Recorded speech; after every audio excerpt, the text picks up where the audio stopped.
Hello guys, ayan, nag-swimming nga pala kami sa Flamengos. Ayan, gabi kami nag-swimming, night swimming. Ayan nga, naligo nga ako.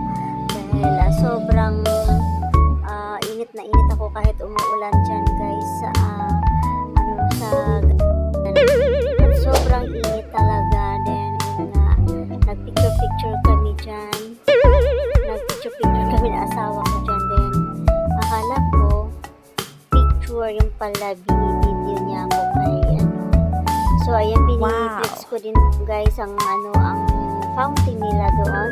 Napakaganda ng kanilang fountain. Ayan, parang umuulan na nga bigla pang gano'n. So ayan, nag-enjoy din ang mga young people sa kanilang mga laro, sa kanilang pag-games.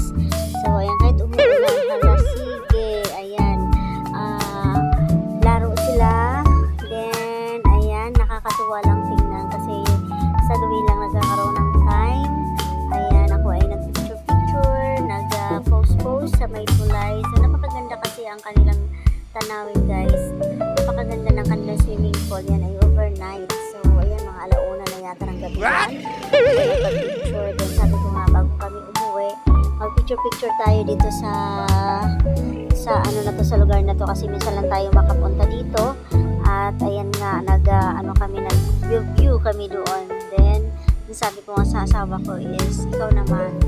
And ayan, biniflex niya rin ang lugar na to. And sabi ko sa kanya, asawa ko is naantok na daw siya. Naantok na siya kasi nga, pagod din siya. Dahil, siyempre, overnight.